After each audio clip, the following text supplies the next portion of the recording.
जय जिनेन्द्र। जय जिनेन्द्र सर।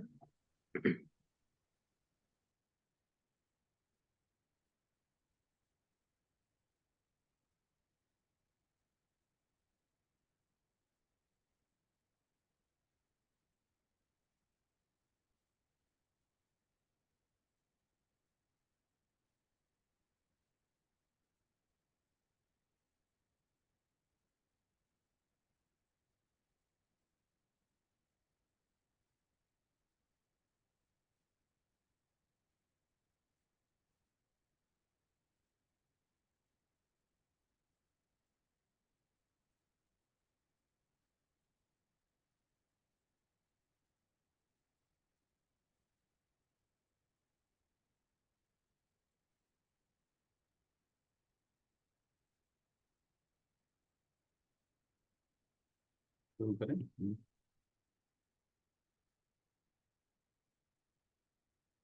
मंगलाचरण कर लेते हैं। Okay sir.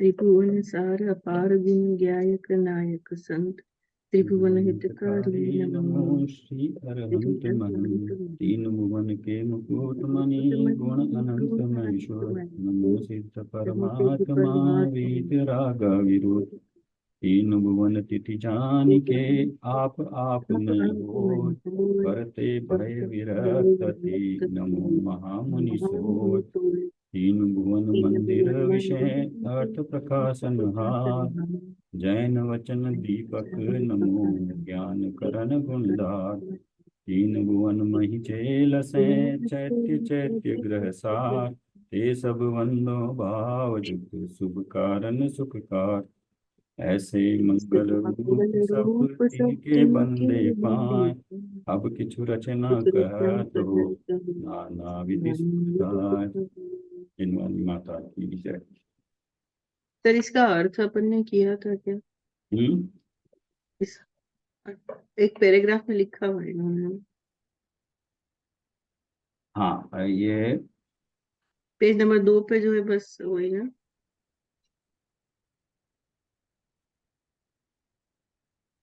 त्रिभुवन के सभी चैत्य चैतालों को भाव से नमस्कार करके हम विश्व का स्वरूप त्रिलोक की रचना देखने जा रहे हैं। तीन लोक का सहित, हाँ इसमें तो इतना ही लिखा है। लेकिन जैसे मंदिर के विषय जान के थोड़ा सा इसका कुछ अर्थ तो करना चाहिए ना हाँ सर। हाँ इसमें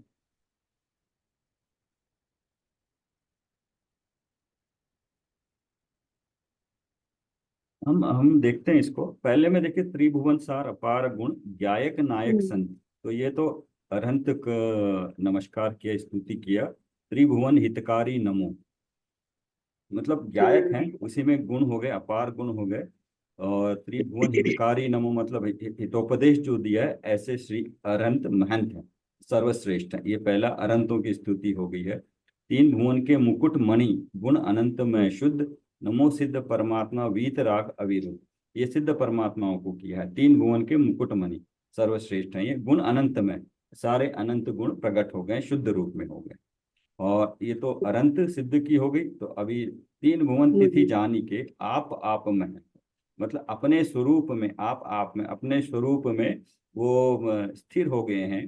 और परते भय विरक्त अति, मतलब वैराग्य भी हो गया उनको, पर से भय भी हो, भय विरक्ति हो गई है, वैराग्य मतलब संयम के धारी हो गए। ऐसे महामुनि को नमो महामुनि सो, ऐसे महामुनियों को नमस्कार करते हैं। ये तीन भुवन मंदिर विषय अर्थ प्रकाशन हाथ जैन वचन दीपक नमो ज्ञान करण गुणधार। जैन वचन दीपक नमो, तीन भुवन मंदिर विषय अर्थ प्रकाशन, ये जिनवानी की, मतलब जिसमें तीनों त्रिलोक का वर्णन आया है, जिसका प्रकाश किया, अर्थ तत्वों के बारे में प्रकाश किया अर्थ, ऐसे वचन दीपक रूप में जो है उनको ज्ञान करण गुण था, ज्ञान के वचन हैं उनको, मतलब जिनवानी को नमस्कार किया। फिर तीन भवन मही जय लसे चैत्य चैत्य ग्रह साथ, तीनों लोक के चैत्य इसका वर्णन यहाँ है। त्रिभुवन के सभी चैत्य चैत्यालयों को भाव से नमस्कार करके ये है। इसमें तीनों लोगों के चैत्य और चैत्यालयों को नमस्कार किया है।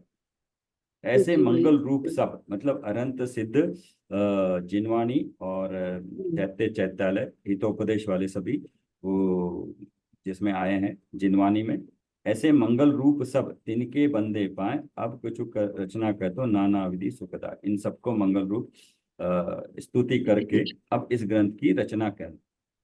मेरे हिसाब से ये इसमें, हम्म। बाकी यहाँ पर भी 3 पे भी है।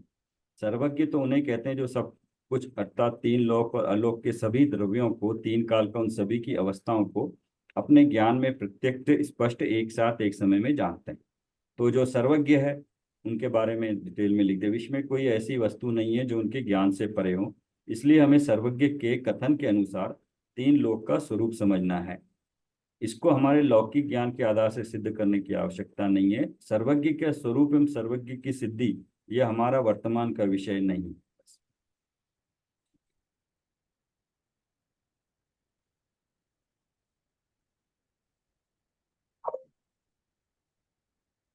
एक वो वीडियो दूसरा वाला 2nd नंबर का देखते हैं एक आज का। फिर इसकी पूरी सीरीज ऐसा लगता है वीडियो की। हाँ हाँ, सीरीज है, सभी। मैं इसलिए रोज एक दो हम देखते हैं हाँ। तो ठीक रहेगा।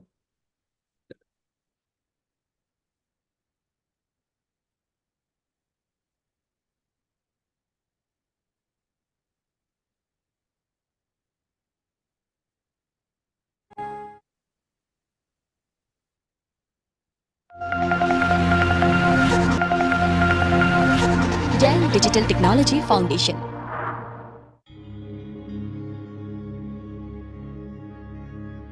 लोक। आकाश द्रव्य के मध्य में लोकाकाश है।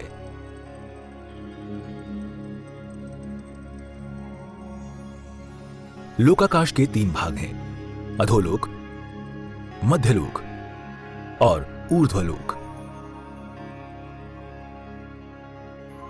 संपूर्ण लोक की ऊंचाई 14 राजू प्रमाण है। उसमें से अधोलोक की ऊंचाई 7 राजू और ऊर्ध्वलोक की ऊंचाई 7 राजू है।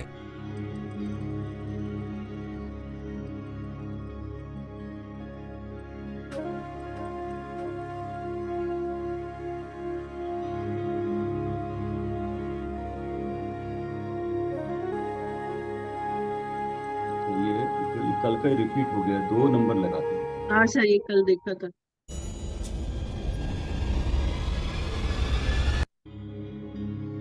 पृथ्वियां एवं नरक बिल। अर्ध मृदंगाकार अधोलोक में 7 पृथ्वियां हैं। रत्न प्रभा, शर्करा प्रभा, बालुका प्रभा, पंक प्रभा, धूम प्रभा, तमह प्रभा, महातमह प्रभा।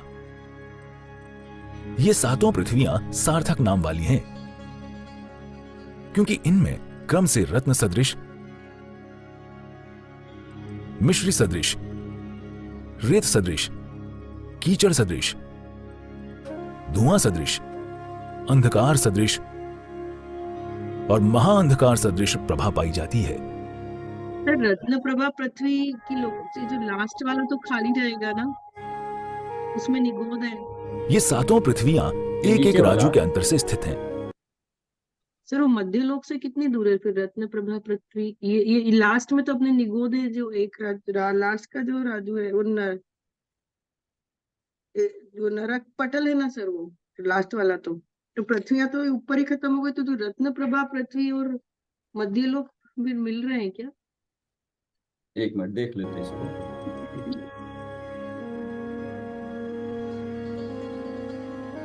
मध्यलोक और प्रथम पृथ्वी के बीच में कोई अंतर नहीं है, अर्थात प्रथम पृथ्वी का उपरिम भाग ही मध्यलोक है। इन 7 पृथ्वियों के अन्य नाम इस तरह हैं: घर्मा, वंशा, मेघा, अंजना, अरिष्टा, मघवी और माघवी।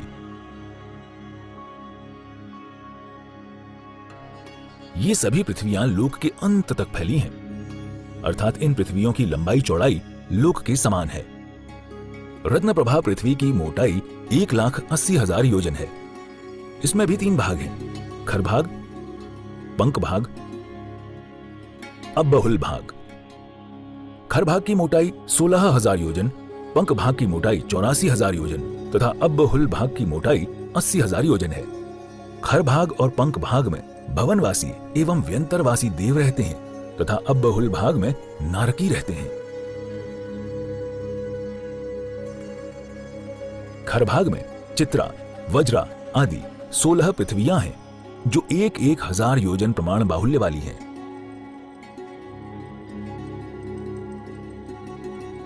शर्करा प्रभा पृथ्वी की मोटाई 32,000 योजन,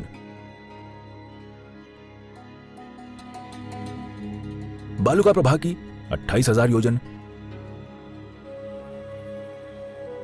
पंख प्रभा की 24,000 योजन,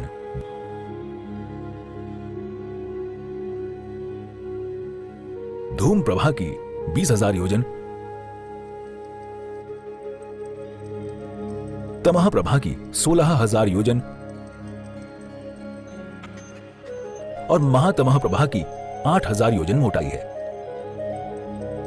7वीं पृथ्वी में ऊपर और नीचे 3,999.1/3 योजन छोड़कर मध्य के 4/3 योजन में बिल होते हैं।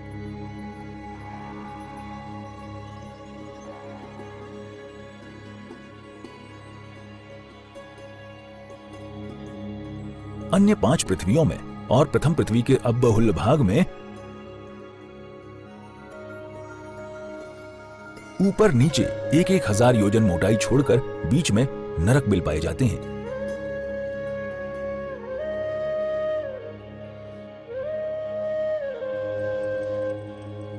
प्रथम नरक में 30 लाख, दूसरे में 25 लाख, तीसरे में 15 लाख, चौथे में 10 लाख, पांचवें में 3 लाख, छठे में 99,995 और 7वें नरक में 5 बिल होते हैं। इस प्रकार नरक के कुल 84 लाख बिल हुए हैं। इनमें से 82,25,000 बिलों तक अति उष्ण वेदना है और आगे के 1,75,000 बिलों में अत्यंत शीत वेदना है। पटल अर्थात लेयर्स।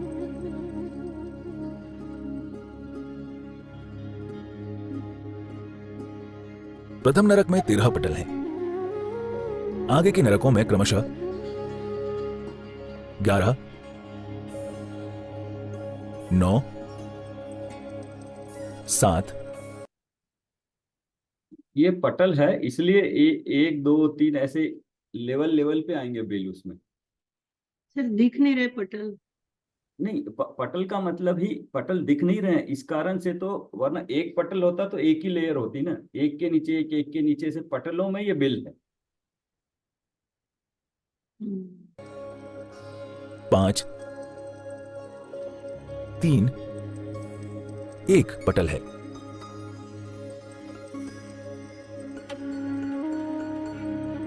इस तरह सभी नरकों के कुल 49 पटल हैं। पटलों के मध्य में स्थित बिलों को इंद्रक बिल कहते हैं।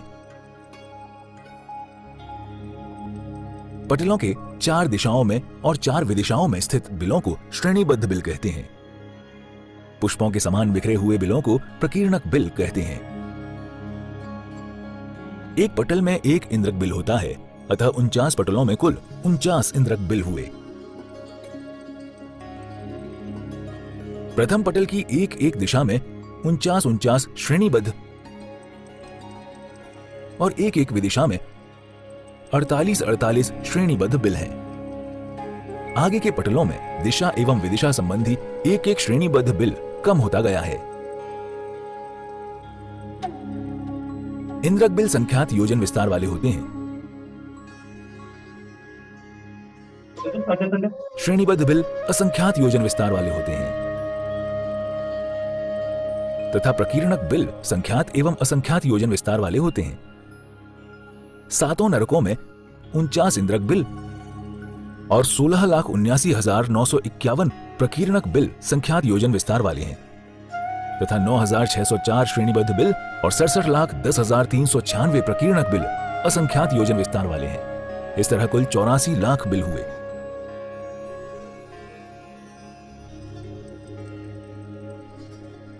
प्रथम नरक में इंद्रक बिलों की मोटाई 1 कोस,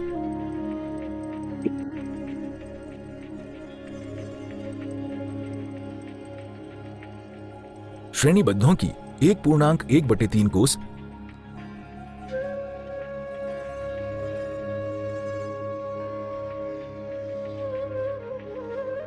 और प्रकीर्णकों की 2.1/3 कोस है।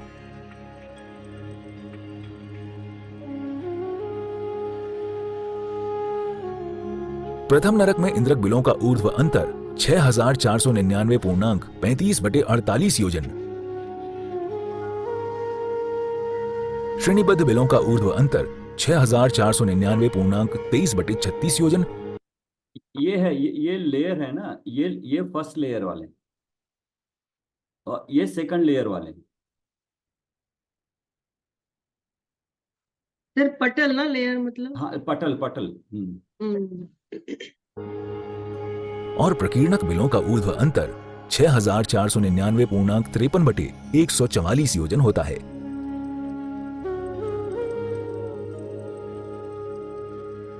संख्यात योजन व्यास वाले नरक बिलों का जघन्य तिर्यक अंतर 1.5 योजन और उत्कृष्ट तिर्यक अंतर 3 योजन प्रमाण है।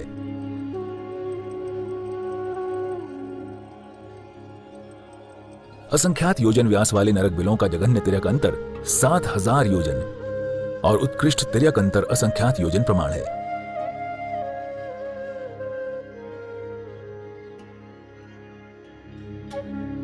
ये नरक बिल गोल, त्रिकोण, चौकोर आदि अनेक प्रकार के आकार वाले हैं। इनकी दीवारें वज्र के समान सघन होती हैं। इन बिलों में हमेशा सभी इंद्रियों को दुख देने वाली सामग्री भरी हुई होती है तथा ये बिल अत्यंत दुर्गंध एवं अंधकार से व्याप्त रहते हैं।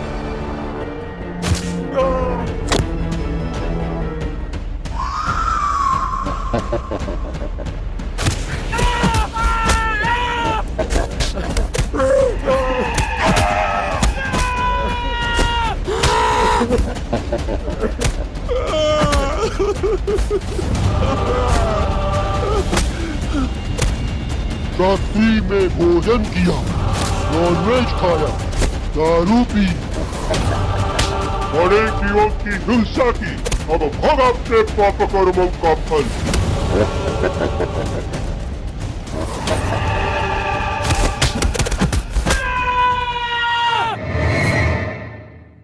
जय जिनेन्द्र, धन्यवाद।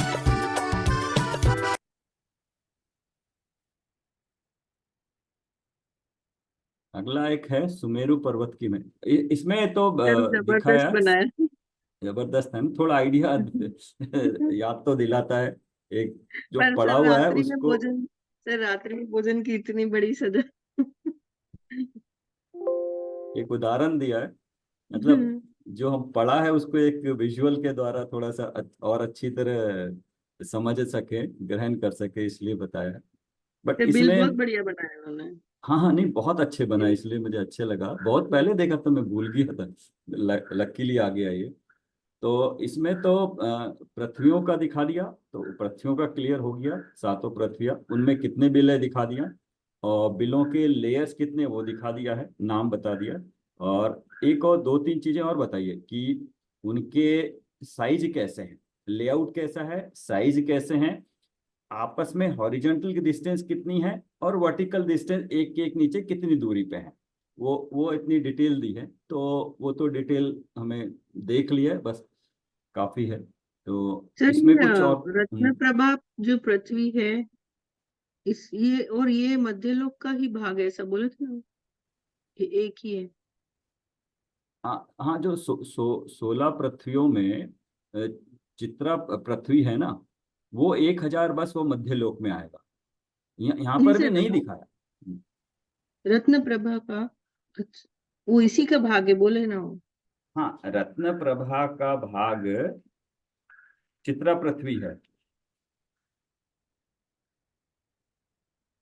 फर्स्ट पृथ्वी रत्न प्रभा है, उसकी जो चित्रा है वो सौयोजन, मध्यलोक का भाग है। वो लोकेशन मध्य लोक है, लेकिन वो पार्ट वो अधोलोक का ठीक है। है। ऐसा मधोलोक उसके क्लैरिटी ऊपर ही है। ऐसा क्लैरिटी कहीं पे नहीं दे रहा है कोई भी। सर मध्यलोक उसके ऊपर ही है, ऐसा बोल रहे हैं। और वो 1000 योजन का उसके अंदर है वो जड़। हम्म, नहीं, मैंने जो शेयर किया था ना, मैं फिर आपको शेयर करता हूँ वो। अ, ये क्लैरिटी कहीं पे इस तरह का नहीं आ रहा है। सर जैसा दिया है वैसा ही अपन भी याद रख लेंगे।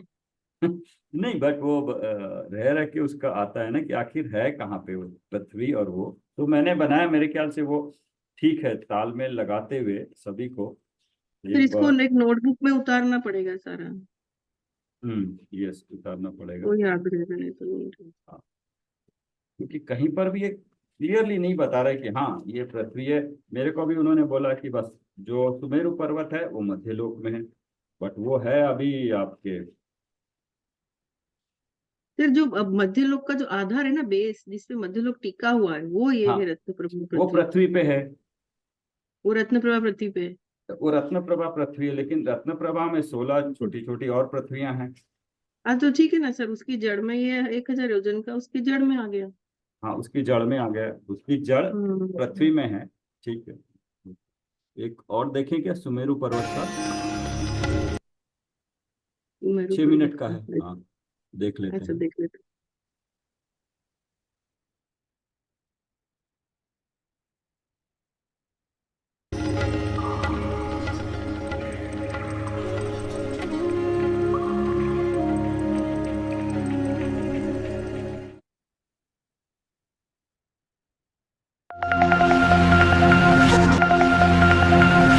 Jain digital technology foundation.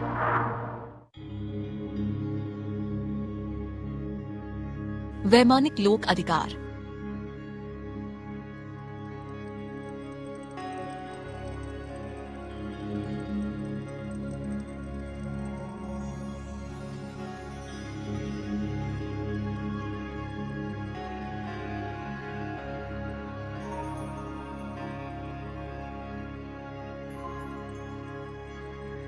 मध्यलोक के मध्य में सुमेरु पर्वत स्थित है।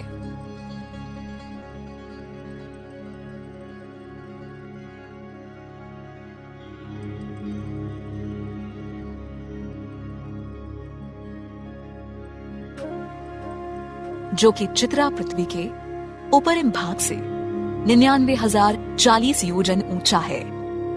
इस पर्वत के तल भाग में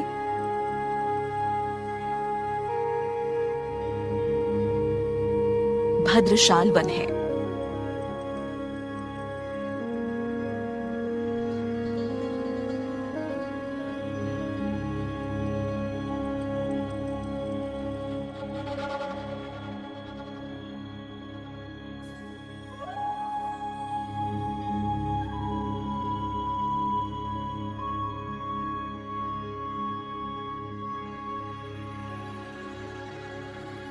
उसके ऊपर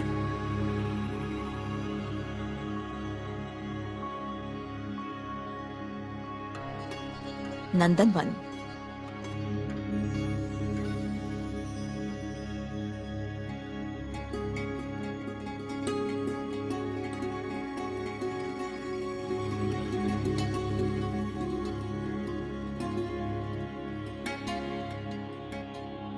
उसके ऊपर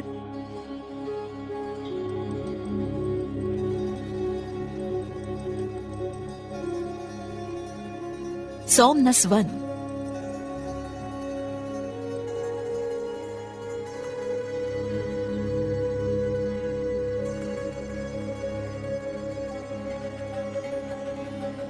उसके ऊपर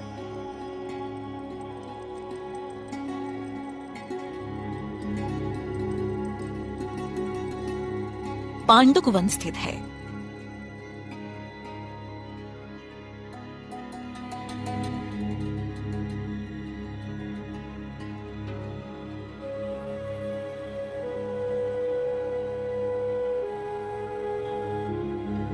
सभी वनों के चारों दिशाओं में एक एक अकृत्रिम जिन मंदिर है।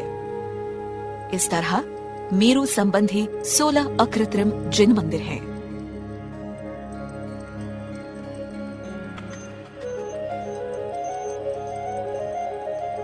पांडुक वन के ठीक मध्य भाग में सुमेरु पर्वत की चूलिका है, जो कि 40 योजन ऊंची है।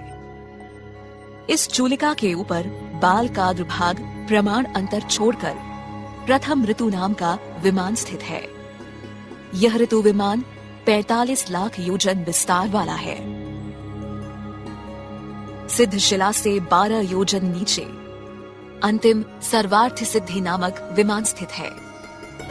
यह 12 योजन का अंतर सिद्ध शिला के नीचे से सर्वार्थ सिद्धि विमान के ध्वज दंड तक है। इस विमान का विस्तार 1 लाख योजन है। ऋतु विमान से लेकर सर्वार्थ सिद्धि विमान तक स्वर्ग की रचना है, अर्थात इतने क्षेत्र में विमानवासी देव रहते हैं।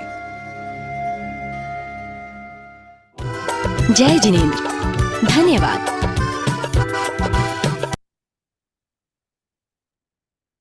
बहुत अच्छा बताया। हाँ, थोड़ा सा रजिस्टर अच्छा हो जाता है पढ़ने से।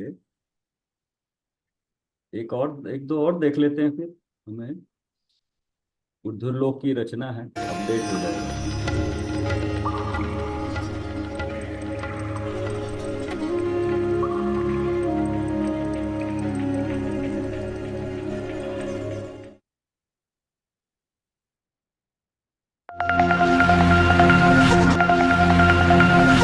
Jain digital technology foundation. मध्यलोक में असंख्यात द्वीप समुद्र हैं। सभी द्वीप समुद्र एक दूसरे को घेरे हुए हैं। सभी द्वीप समुद्रों के मध्य में जम्बू द्वीप है। उसके बाद लवण समुद्र है। उसके बाद धातकी द्वीप है। इस प्रकार असंख्यात द्वीप समुद्र, आगे जाकर यक्षवर समुद्र आता है। उसके बाद देववर द्वीप, देववर समुद्र, अहीन्द्रवर द्वीप, अहीन्द्रवर समुद्र, स्वयं भूरमण द्वीप और अंतिम स्वयं भूरमण समुद्र आता है। पटल अर्थात लेयर्स। पहले दूसरे स्वर्ग में 31 पटल हैं। सेंटर में भूमि है और लास्ट वाला समुद्र है, जम्बू द्वीप है, और जो लास्ट स्वयंभू रमण समुद्र है लास्ट। हाँ सर, मेरे पास 14 के नाम लिखे हुए, 14 तक के तो अलग जा रहे थे नाम इनके उससे।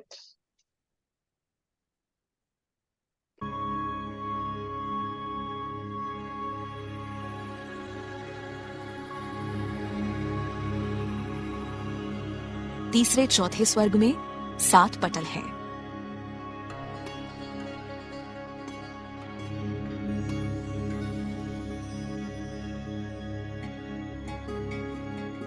इस प्रकार ऊर्ध्वलोक में सभी स्वर्गों के 63 पटल होते हैं।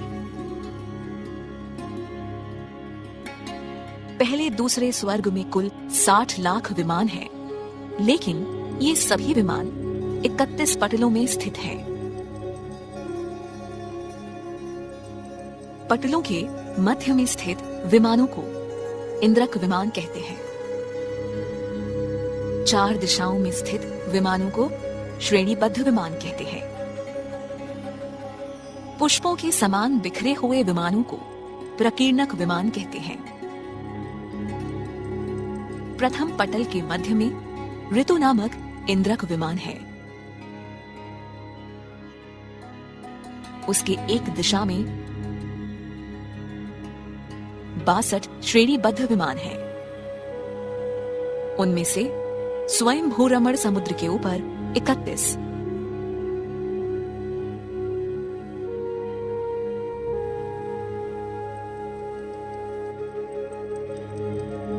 स्वयं भूरमण द्वीप के ऊपर 15, अहिंद्रवर समुद्र के ऊपर 8, अहिंद्रवर द्वीप के ऊपर 4, देववर समुद्र के ऊपर 2, देववर द्वीप के ऊपर 1 और अंतिम 62वां विमान यक्षवर समुद्र के ऊपर आता है। इसी प्रकार की रचना अन्य 3 दिशाओं में भी है। 2 दिशाओं के श्रेणीबद्ध विमानों के बीच में ही प्रकीर्णक विमान होते हैं। इंद्रक विमान संख्यात योजन विस्तार वाले होते हैं। श्रेणीबद्ध विमान असंख्यात योजन विस्तार वाले होते हैं और प्रकीर्णक विमान संख्यात असंख्यात योजन विस्तार वाले होते हैं। सौधर्म ईशान स्वर्ग के 31 पटलों में 31 इंद्रक विमान, पूर्व दक्षिण पश्चिम दिशा संबंधी श्रेणीबद्ध विमान तथा नैऋत्य और आग्नेय कोण के प्रकीर्णक विमान दक्षिणेंद्र संबंधी हैं, अर्थात इनमें सौधर्म इंद्र की आज्ञा का प्रवर्तन होता है।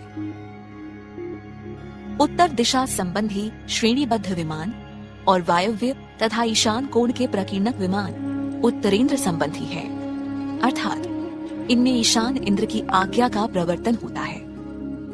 इसी प्रकार की रचना अन्य स्वर्ग के युगलों में भी है। जय जिनेंद्र।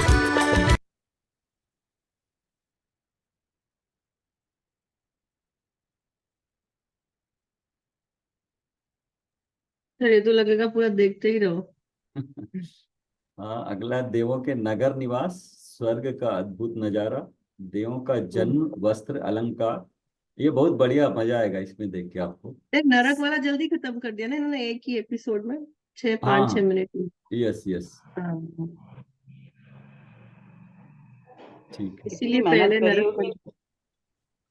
देखना है क्या आगे, और या एक एक देखें रोज? सर अभी थोड़ा देख लेते हैं, अपने को रिवाइज करना था वो कर लेते हैं तो। ठीक है, तो स्टॉप करता हूँ शेयरिंग में। ठीक है। 5वां कल देखेंगे, 5वां बात, 4 हो गया अपने।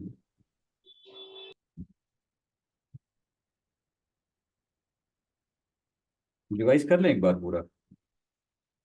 हाँ सर। ठीक है, आप बताइए, फिर मैं बीच में या कुसुम लता जी आप भी बताते रहिए। विषय सूची से देख लेते हैं, डिटेल की ठीक। बजाय अपना एक ओवरव्यू ले लेते हैं पूरा। हाँ सर।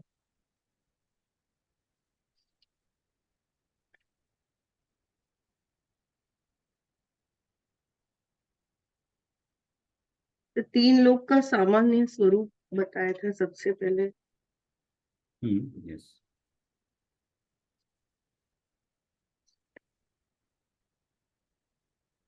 तो इसमें तो आकाश बता दिया, आकाश बता के सामान्य रूप से आकाश के मध्य में लोकाकाश बताया, और लोकाकाश का आकार बताया, आकार और साइजेस बता दिए।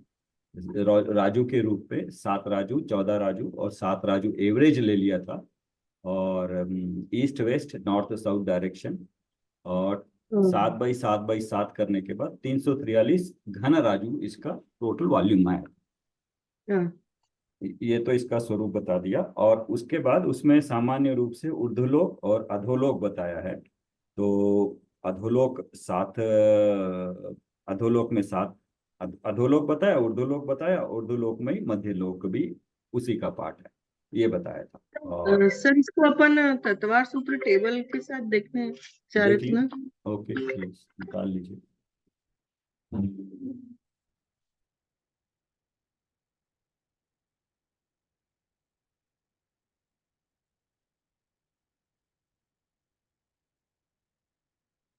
पेज 43।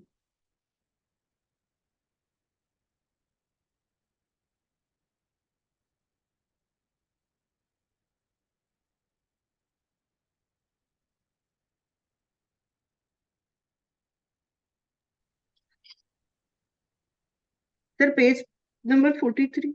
43 पे लोक का है ना। हाँ सर।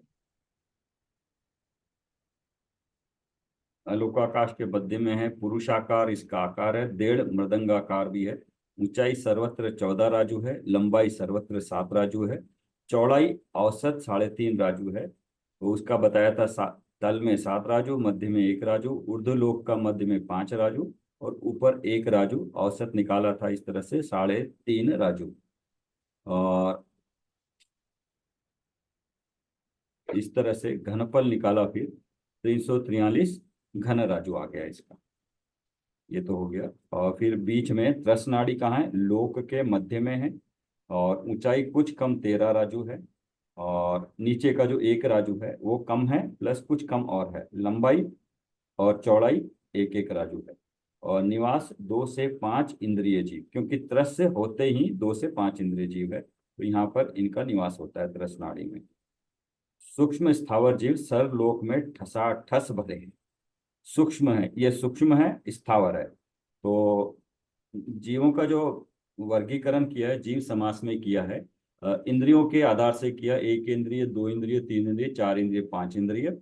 2 से 4 को सकल विकल इंद्रिय कहा है, 5 को सकल इंद्रिय कहा है, और 1 इंद्रिय को स्थावर कहा है, क्योंकि उनको उस वो इसलिए कहलाते हैं स्थावर कि उनको उस जाति का नाम कर्म का उदय होता है। स्थावर वालों को स्थावर जाति का नाम कर्म का उदय होता है, तरस वालों को तरस जाति नाम कर्म का उदय होता है, इसलिए। और सूक्ष्म, अभी इनमें भी जीवों में 2 तरीके से, 2 और 2 अलग करते हैं। एक है सूक्ष्म और बादर जीव, जितने भी है ना एक इंद्रिय जीव, एक इंद्रिय जीवों में सूक्ष्म और बादर होता है, और फिर उनमें सूक्ष्म में भी फिर पर्याप्त अपर्याप्त, बादर में भी पर्याप्त अपर्याप्त होता है। सर ये इसमें किताब में नहीं है ना ये जीव वाला? हाँ नहीं, इसमें नहीं है, वो कहीं और आएगा, क्योंकि यहाँ सूक्ष्म लिखा है ना, सूक्ष्म और स्थावर। टावर। हाँ, हाँ इसलिए सर। मैं थोड़ा उसका कह रहा था। हम्म। तो बाकी सूक्ष्म और बादर में भी कुछ एक मेन डिफरेंस याद है आपको? हाँ सर, वो बादर बताए थे जो आश्रित रहते हैं हाँ, किसी बादर किसी न किसी अन्य जीव के अन्य आश्रय जीव से के रहते हैं, आश्रित। और सूक्ष्म को किसी का आश्रय नहीं चाहिए होता है, वो ठसाठस भरे हैं, और पांचों के हैं वो। और त्रस जीव सामान्य रूप से त्रस नाड़ी में ही पाए जाते हैं। ये इसलिए बोला है सामान्य रूप से, क्योंकि अन्य उठा के, कोई देव वगैरह उठा के लेके चला जाए तो दूसरी जगह उस अपेक्षा से पाए जाते हैं, वरना तो 5 इंद्रिय त्रस जीव त्रस नाड़ी में ही पाए जाते हैं। हम्म। नेक्स्ट है अधोलोक, पढ़िएगा आप। कहाँ कहाँ है मेरु की जड़ से नीचे, आकार आधा मृदंग, ऊंचाई 7 राजू सर्वत्र, लंबाई 7 राजू सर्वत्र, चौड़ाई 4 राजू औसत, तल में 7 राजू, ऊपर 1 राजू, औसत 7 + 1/2 = 8/2 = 4 राजू। घनफल 196 घन राजू। निवास एकेंद्रीय नारकी भवनवासी वेंतरदेव। एक इंद्रिय का तो ही है, नारकी भी है, और भवनवासी ऊपर के हैं, व्यंतर भवन और व्यंतर ऊपर के 2 में है, 2 पृथ्वी में, ठीक है। फिर सर उनके नाम बताएं, उनके नाम बताएं, ठीक है, नाम तो सारी हो गया। पृथ्वियों के नाम बताएं। हाँ, यस। तो एक रत्न प्रभा हमें याद रख लेना चाहिए, क्योंकि वो ऊपर से है। बाकी उसमें फिर उस बिलों के दिए हैं टोटल, और उनकी फिर हाँ सर। चमक भी है। डिफरेंस किस हिसाब से, ऊपर से नीचे जो चमक है वो नीचे कम होती जाती है, और एकदम काला होता जाता है, अंधेरे की तरह, कीचड़ की तरह नीचे बढ़ता जाता है। और बिलों की संख्या दी है इसमें, हाँ सर, बिलों की संख्या। और लेयर्स भी दिए हैं इसमें, पटल भी दिए हैं। ठीक है, ये तो हो गया इनका। हाँ सर, और फिर वात वलय के बारे वात में वलय बता हो गया। दिया। हाँ, ये भी देख लिया। पिक्चर देखने से सब चीज एकदम आंखों के सामने आ रही है। ना यस, वो फायदा होता है। ना अभी नरकों का वर्णन। नरकों का भी वर्णन, ये भी सर आज देखा आपने। देख लिया ये तो। सर उन्होंने शेप भी इतने अच्छे बना दिए थे। किसकी? नरक के इंद्रक बिल के बाहर के जो शेप थे ना, डायमंड शेप, वो शेप, सिलिंड्रिकल शेप, हाँ, सन ट्रायंगुलर शेप। शेप। हाँ, और वो हाँ, शेप सारे शेप। शेप शेप जैसे झोपड़ी के अंदर उसको वो बताया, अंदर रहते हैं उसके। हाँ, फिर उसके अंदर का भी बता दिया था, और हाँ, सबके शेप भी बता दिए थे। यस, शेप दिखाया। सर बीच में आकाश है नहीं उन सबके, बीच में खाली जगह में। नहीं, ये तो पृथ्वी में है ना। फिर सर बिल तो दूर दूर दिख रहे, खाली जगह है। नहीं, नहीं, वो दिखाया नहीं होगा, हमें डिड्यूस करना पड़ेगा कि जितने भी बिल है पृथ्वी में है। अच्छा, आधार से उसका आधार पृथ्वी है। आधार नहीं, बिल पृथ्वी में ही है। हम्म। तो मतलब पृथ्वी है, पृथ्वी के बीच में काट के बिल बनाया हुआ जैसे। तो चारों हाँ। तरफ उतनी जगह हट गई है, चारों तरफ वो पृथ्वी ही पृथ्वी होगी उसकी, और वो बाहर नहीं आ सकते हैं। जो भी एक बार वहां गया उससे बाहर नहीं आ सकता है। उसका वो लिमिटेड एरिया है बिल्कुल। हम्म। और उसका आकार दिया है, और दो, हर एक का अलग अलग आकार है। हर एक के बीच की एक डिस्टेंस है। और नीचे से ऊपर की भी पटलों की या उनकी बिलों की भी डिस्टेंस ये दे दी थी। इसमें वैसे बिलों सर की संख्या ऊपर 30 लाख से आके नीचे एकदम 5 हो गई है बिल्कुल। 5 लाख हो गई। और पटल भी पटल 13 से 1 हो गया बस। अवधि ज्ञान लिखा हुआ है। उत्कृष्ट क्षेत्र, उत्कृष्ट काल। अवधि ज्ञान से कहाँ तक देख सकते हैं? अच्छा।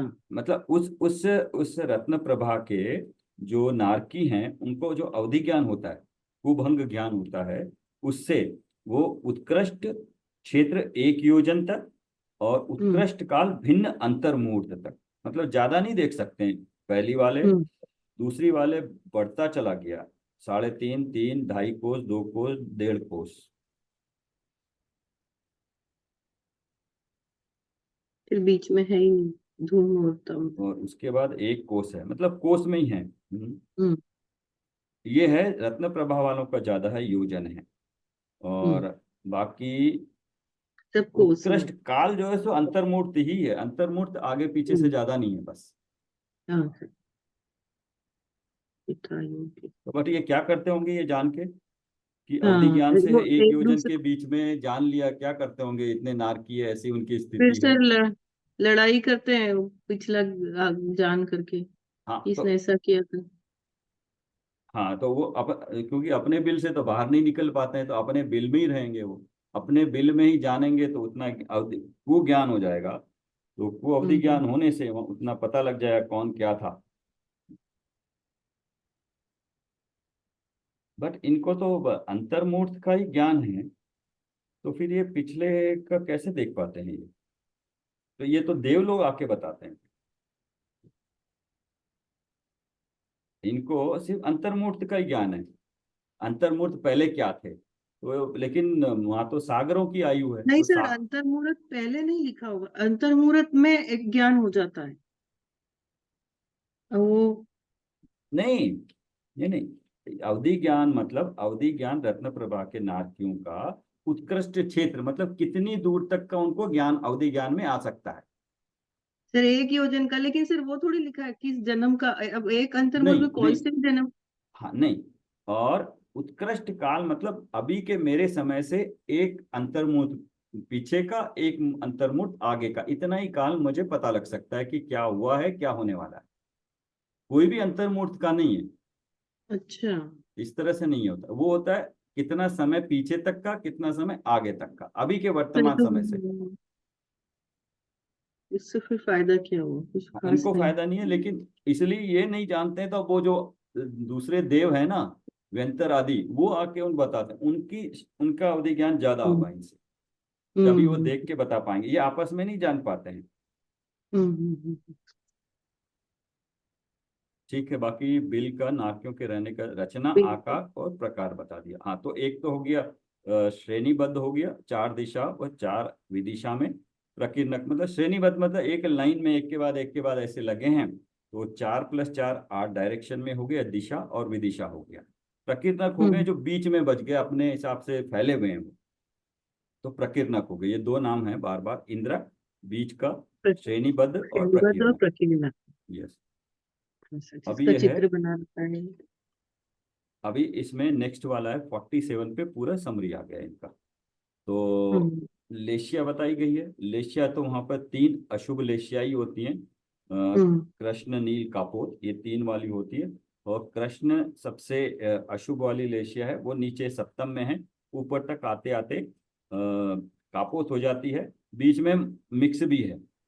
तो जगन्य कापोत, मध्यम कापोत, उत्कृष्ट कापोत, फिर जगन्य नील, मध्यम नील, और पंचम में उत्कृष्ट नील और जगन्य कृष्ण, ये कॉम्बिनेशन भी है।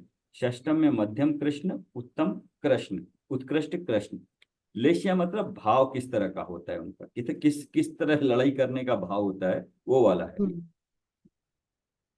शरीर की ऊंचाई बता दी है, 7 धनुष से लेके 500 धनुष, 7 धनुष, 3 हाथ, 6 अंगुल। ओके। उत्कृष्ट आयु, ये सागर में है। एक सब एक लिखा हाँ, हुआ है सर। हाँ, एक है ये, 1000 वर्ष से आगे लेके। लिख दे सर, आगे। हम्म, हाँ, ऊपर ऊपर आप लिखना सागर, और बाई करके नीचे जगन्य भी लिखना, सागर बटे जगन्य लिखोगे तो एक सागर तो उत्कृष्ट हो जाएगा, और जगन्य 10,000 वर्ष हो जाएगा।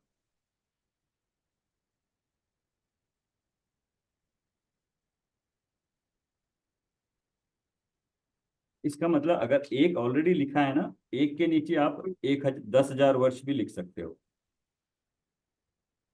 प्रथम नरक में उत्कृष्ट आयु आयु। एक लिखा है, उसके नीचे लाइन मार के आप 10,000 वर्ष लिख दोगे, तो हाँ। प्रथम नरक की मिनिमम आयु 10,000 वर्ष, मैक्सिमम 1,000। अभी नीचे क्या है, 3 तो मैक्सिमम दी है, जो ऊपर वाली एक है वो इसकी मिनिमम हो जाएगी, कंटिन्यूटी में है सारे। सर ये दी किया इसमें है? नहीं। नहीं, इसमें नहीं दिया है, मैंने कहीं से लिखा है ये। अच्छा। हाँ, ये आगे के पेज पे दिया है। पहले नरक की जगन्य आयु 10,000 वर्ष है। पहले पहले नरक की उत्कृष्ट आयु में एक समय अधिक करने पर आगे आगे के नरक की जगन्य आयु होती है। मतलब दूसरे नरक में उत्कृष्ट आयु 3 सागर है, और मिनिमम आयु होगी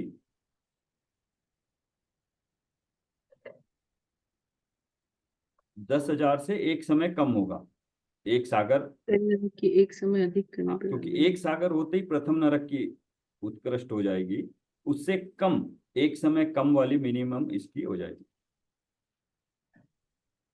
इसकी मिनिमम उसकी मैक्सिमम, इस तरह से 1 3 7 10 सागर, सागर दिया है, कोड़ा कोड़ी सागर नहीं है, 10 सागर है, और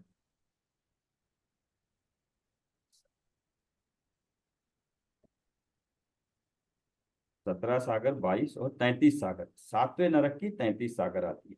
सर मिनिमम जैसे दूसरे में 10,000 -1। नहीं, अब देखिएगा, जो प्रथम की उत्कृष्ट है ना, एक, हाँ, दस उसमें से हजार वर्ष ऊपर। -1 कम समय कर दीजिए, तो इसकी ये द्वितीय की जगन्य हो जाएगी। minimum, ठीक और इसकी मैक्सिमम 3 है, तो 3 सागर में से एक समय कम कर देंगे तो इसकी जगन्य हो जाएगी, है। तो तीसरे वाले की। तीसरे वाले। तो एक एक समय कम करेंगे तो इसका जगन्य, उत्कृष्ट तो दिया ही है। तो 10,000 से लेके 33 सागर तक ये नरकों में आयु है, मिनिमम से मैक्सिमम ओवरऑल। हम्म ठीक है, बाकी लगातार उसी नरक में उत्पत्ति, ये वाला देखिएगा। प्रथम नरक में 8, दूसरे में 7 6, मतलब 8 बार से लेके 2 बार तक, सप्तम में नीचे कम होती जाती है डिफिकल्टी के साथ साथ। तो कंटिन्यूअस, बार बार उसी नरक में उत्पत्ति। हम्म, नरक और स्वर्ग में या यहाँ पे लिमिटेड होता है, बट तिर्यंच में क्या है, अनंत काल तक वही वही हो सकता है। किस नरक से निकल कर क्या नहीं होता है। तो चतुर्थ से निकलकर तीर्थंकर नहीं हो सकता है। तो ना इसलिए ठीक। अभी तो तृतीय कहाँ नरक में लिखा है है? ना, इसी पेज पे 47 का last call but one column, ऊपर हेडिंग देखना, किस नरक से निकलकर कहाँ तो क्या फिर नहीं क्या होता है। नहीं होता? हाँ, अच्छा, तो तीसरे तो तक तो पीछे कोई भी लिखा है। कंडीशन नहीं है। तीसरे में अभी सैनिक राजा तीसरे नरक में है ना। 48 पे है सर। हाँ, 30, हाँ 48 पे भी है इसमें। दोनों देखना पड़ेंगे, 47 हाँ, 48। उसको भी देख लेंगे, ठीक है। बट 47 पे टेबल में दिया, पहले दूसरे में कोई कंडीशन नहीं कुछ दिया नहीं। है। हम्म। तो अभी हम जैसे जानते हैं सैनिक राजा किस में है। सर वो चतुर्थ नरक में है ना? नहीं, चतुर्थ में नहीं हो, चतुर्थ में है। तीर्थंकर बनेंगे ना सर वो? अ, नहीं, चतुर्थ तक तीर्थंकर बन सकते हैं। हम्म। पांचवे वाला चरम शरीरी हो सकता है, हो मतलब सकता है। केवली हो सकता है। और छठा वाला अच्छा, भावलिंगी मुनि हो सकता है। और सातवां वाला 2 से 5वें 2 से 5 गुणस्थानवर्ती। गुणस्थान वर्ती हो सकता है। ये क्या है, नहीं, ये क्या है, ये नहीं हो सकता है। क्या नहीं होता? क्या नहीं होता क्या है। नहीं हाँ, होता? वही तो मैं क्या, चौथे नरक में से निकलकर तीर्थंकर नहीं हो सकता है, तो क्षणिक राजा किस तीसरे नरक में है ना। अच्छा। क्षणिक राजा तीसरे नरक में है अभी, तो इसलिए निकल के वो तीर्थंकर हो सकते हैं। तो पहले दूसरे में से निकल के कुछ भी बन सकते होंगे। इसकी कंडीशन अलग है एक सर तो श्रेणिक राजा तो पहले नरक में है, 84,000 वर्ष की आयु है उनकी अभी। पहले नरक में है। हाँ हाँ, ओके। 7वें नरक की बांधी थी। हाँ हाँ। हाँ, लेकिन पहले नरक की रह गई। अब वो पहले नरक में भोग रहे हैं, वहीं से तीर्थंकर बनेंगे 84,000 वर्ष की। हम्म। हम्म, ठीक है, ठीक है। तो वो जा सकते हैं, लेकिन चौथे नरक में अगर कोई चला गया तो वहां से तीर्थंकर नहीं बन सकता है। नहीं होता। और पांचवे से केवली नहीं हो सकता है। फिर भी नहीं। छठे और से छठे से भावलिंगी नहीं। भावलिंगी मुनि नहीं हो सकता है। सातवें नरक वाला 2 से 5 गुणस्थानवर्ती नहीं हो सकता है। सर तो बाकी का हो सकता है क्या? जैसे तीर्थंकर नहीं होता तो दूसरा हो सकता है। हाँ, दूसरा मतलब चरम शरीर ही हो सकता है, केवली हो हाँ, सकते जो हैं। चरम शरीरी नहीं होता मतलब मतलब वो केवली, तीर्थंकर हो सकता है, 5वें नरक वाला तीर्थंकर हो सकता है। तीर्थंकर नहीं हो सकता है, केवली हो सकता है, सामान्य ठीक केवली। है। केवली नहीं होता, जैसे पांचवा केवली ये नहीं है। हो सकता, केवली नहीं हो सकता है, तो तीर्थंकर फिर से नहीं हो सकता। तीर्थन दूसरा हो सकता है, जैसे भावलिंगी मुनि या फिर। हाँ हाँ, यस, इसकी अपेक्षा से पांचवे से निकल के भावलिंगी हो सकता है। छठे से निकल के गुणस्थानवर्ती हो सकता है, मतलब रति हो सकता है छठे से निकला हुआ। सर सातवें से अपन ने निकला हुआ पढ़ा नहीं हो था सकता है। लेकिन सर वो बताए थे ना पूरे बार बार कि इसमें से निकल के क्या हो सकता है। वो उसमें भी आया था, करेक्ट। हाँ, और उस वक्त चार्ट नहीं देखा था सर। वही बार बार देखने से ही थोड़ा रजिस्टर होगा, जितना हाँ। हो। किस जीव को कौन से नरक तक जाने की शक्ति है। हम्म। अच्छा, असैनी पंचेंद्रिय प्रथम तक ही प्रथम जाएगा। नरक तक जा सकता है। हाँ, असैनी पंचेंद्रिय तो तिर्यंची ही हुआ ये। सर ये पढ़ा और था ना अपन ने पूरा? हम्म, हाँ, ये पढ़ा था उसमें। हाँ सर। ये टेबल में हो गया। गति नरक में गति अगति देखा था, हम्म। नारकियों में गति अगति।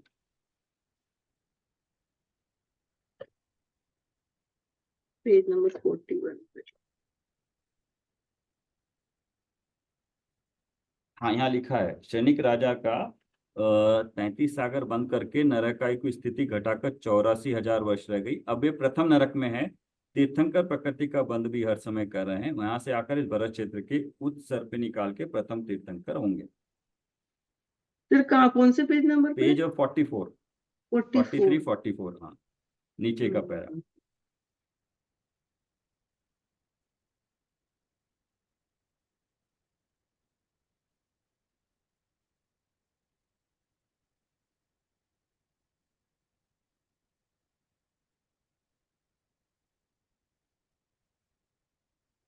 और 47 पे दिया है, नरक से निकला जीव क्या हो सकता है, हमने देखा, वह क्या नहीं हो सकता इसको देखेंगे। तो क्या हो सकता है क्या नहीं हो सकता इसमें दिखाया है।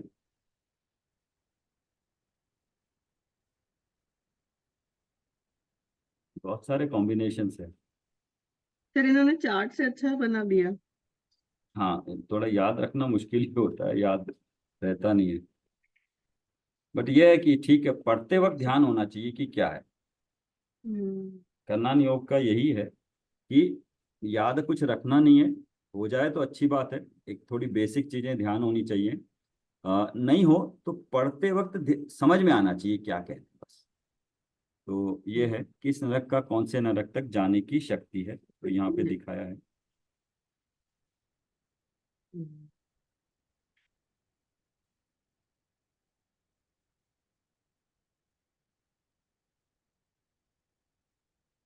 ये भी इसमें लिख दे कि कितनी बार जा सकता है, वो पैराग्राफ का भी इसमें आ गया। पंचेंद्रिय, सरीसर्प, पक्षी, सर्प, सिंह, स्त्री, और सप्तम में पुरुष और मत्स्य, ये जा सकते हम्म। हैं। ठीक है। हम्म। अभी लेशिया हमने देख ली।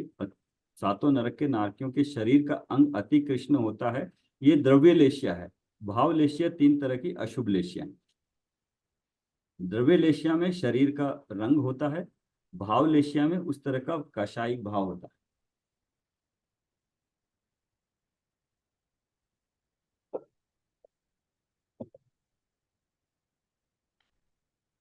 नरक से निकला जीव कहाँ उत्पन्न होता है, इसका उल्टा ये याद रखिएगा, नरक से निकला हुआ वापस नरक नहीं जा सकता, नरक से निकला हुआ स्वर्ग नहीं जा सकता। तो बची 2 ही गति, मनुष्य गति, तिर्यंच गति। यस गति। और कर्मज भूमि सर संगी पर्याप्त गर्भज ही होता है, पेज 48 पे ना। हाँ, तो वापस नरक व स्वर्ग नहीं जा सकता ना। हाँ, ये सामान्य रूल है, स्वर्ग से अच्छा। स्वर्ग में, स्वर्ग से नरक में, नरक से नरक में, और नरक से स्वर्ग में जीव वापस बांध नहीं सकता है, आयु नहीं बांध सकता। तो उसके लिए 2 ही बचते हैं, दो मनुष्य ही गति बचे। और तिर्यंच गति। और नरक से कर्मज भूमि संगी पर्याप्त गर्भज ही होता है। 7वें नरक से निकला जीव नियम से तिर्यंच ही होता है, ये एक और हो गया। मनुष्य भी 7वें वाले को मनुष्य गति भी नहीं, तिर्यंच गति ही होगी।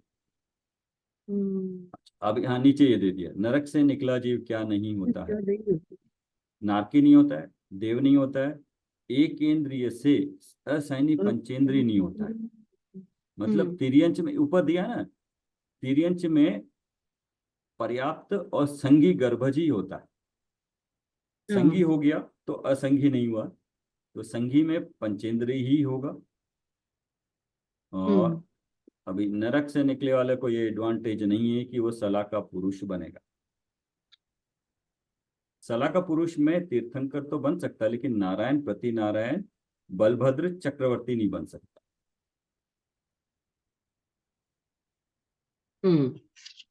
तीर्थंकर हो चार्ट में सकता है है, ही। तीर्थंकर हो चार्ट में सकता है है, ही केवली हो नहीं। सकता है। यस, तीर्थंकर हो सकता है, केवली हो सकता है, नरक से निकलने के बाद भावलिंगी। व्रती भी बन सकता है, मुनि भी बन सकता है, इसकी कोई वो नहीं। लेकिन ये बाकी के जो 24 के अलावा बच गए, माइनस कर देंगे, तो 63 में से 24 माइनस कर देंगे तो 44, ये नहीं होंगे। 40 यस, 42 42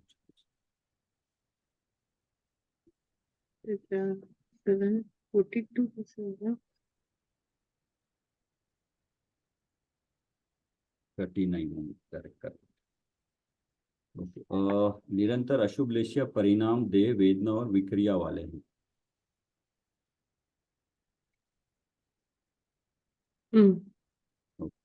तथा वे परस्पर उत्पन्न किए गए दुख वाले होते हैं। और चौथी भूमि से पहली तक वे संक्लिष्ट असुरों के द्वारा उत्पन्न गए दुख वाले भी होते हैं।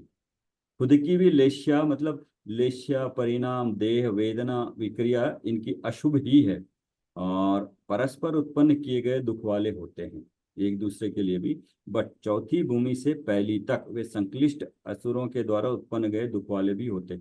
मतलब चौथी तक ही जाते हैं असुर देवता, उससे नीचे नहीं। बाकी नाट्यों का दुख तो देखा ही है। परिणाम लेश्य देह वेदना विक्रिया परस्पर देवकृत। दुख।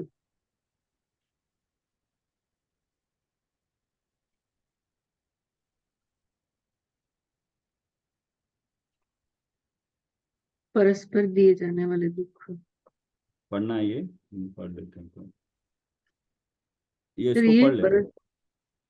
गर्म लोहमय रस पिलाना, अग्निरूप लाल तप्त लोहे के खंभों से आलिंगन कराना, कूट शालमली वृक्ष के ऊपर चढ़ाना उतारना, लोहमय घनों से पीटना, वसूले से छीलना, चमड़ी उतारना, गर्म तेल से नहलाना, लोहे के गर्म कड़ाहों में पकाना, भाड़ में सेकना, घानी में पेलना, शूली पर चढ़ाना, भाले से बींदना, करोध से चीरना, अंगारों पर लिटाना, गर्म रेत पर चलाना, वैतरणी में स्नान कराना, तलवार जैसे पत्तों के वन में प्रवेश कराना, व्याघ्र रीछ सिंह श्वान सियार सियारनी बिलाव नेवला सर्प कौवा गिद्ध चमगादड़ उल्लू बाज आदि बनकर एक दूसरे को अनेक प्रकार के दुख देना। ये बनकर है वहां पे इस तरह के तो होते ही हैं, तो उनको बनते हैं क्योंकि विक्रिया, उनका शरीर विक्रियाकारी होता है ना, तो विक्रिया से वो कर लेते हैं।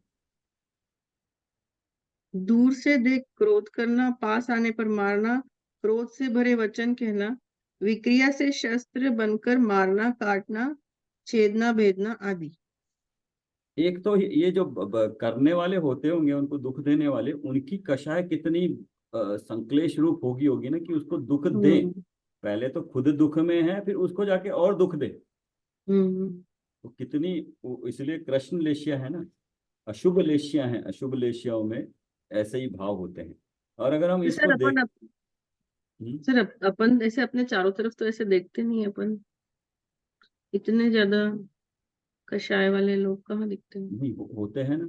आप अभी यही मैं कह रहा था, हम इसको थोड़ा सा अपने से कोशिश करते हैं कि गर्म लोह में रस पिलाना, ये इसको हम अपने आसपास के अपने दैनिक जिंदगी में थोड़ा कंपेयर करते हैं। मतलब कहाँ पे अपने द्वारा भी होता है, जाने अनजाने में किस तरह से होता है।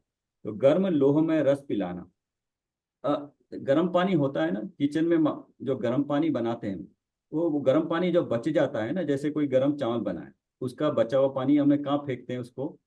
हाँ सर, अगर सिंक में बर्तन के बिना डायरेक्ट फेंक दिया तो वो नाली में जो जीव हैं उनको हाँ, नरक की अनुभूति हो गई ना। नहीं उनकी अनुभूति हो गई, बट हमने क्या किया, हमने भी तो उनको हाँ, हमारी इससे क्रिया, परिणाम पड़े। हमारी क्रिया हुई ना, उसका फल भी तो हमें कहीं ना कहीं मिलेगा ना। नंबर 2, अग्नि रूप लाल तप्त लोहे के खम्भों से आलिंगन कराना। गरम गरम आंच पे, पेश पर ये 50 पेज पे, टेबल वाली पे। टेबल वाली बुक। हाँ, अग्नि और रूप सर फिर लाल ऐसे तो तप्त लोहे के खंभे से आलिंगन कराना। पतीला आपने रखा और कुछ नहीं रखा, पानी उसको गर्म होने दिया, गर्म होने के बाद थोड़ी देर गर्म हुआ, उसके बाद पानी डाला। अब उस हाँ सर। पानी की बूंदों में जो चुरचुरी होती है ना, वो भाप बन के उड़ जाती है। तो वो जितने जलकायी जीव है उनकी हिंसा हुई गरम गरम के कारण। तो अग्नि रूप लाल तप्त लोहे के खंभों से आलिंगन कराना, तो उस जलकायी के जीवों को गरम गरम से आलिंगन हुआ, उनका टच हुआ। हाँ सर। हुआ, ये होता ही है, ये तो प्रत्यक्ष उदाहरण है। और अनजाने में कितने तरह के होते हैं। कूट शालमरी वृक्ष के ऊपर चढ़ाना उतारना, लोमय घनों से पीटना,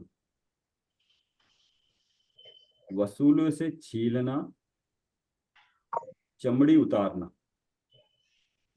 गर्म तेल से नहलाना। ये हम अपना लगा सकते हैं, लोहे के गर्म कड़ाहों में पकाना, भाड़ में सेकना। यस, जो सेकते सर हैं। ये तो सारी तकलीफें एक इंद्रिय जीव की हुई। हाँ हाँ, यस, एक और इंद्रिय हमने जीव की हुई। हाँ, तो ये एक इंद्रिय जीव की तो होती है, लेकिन उसमें सावधानी यही होनी चाहिए कि उसमें त्रस जीव न हो, बस किसी तरह से लट इल्ली लट वगैरह या कोई कीड़े होते हैं ना, वो उसमें ना हो, ये सावधानी करनी चाहिए। क्योंकि एक त्रस छोटे से छोटे जीव के शरीर में अनंत निगोदिया जीव। तो फिर नरक तो यही हो गया, अपन हाँ? इतना पिक्चर देखे हो तो काम ही नहीं लगा।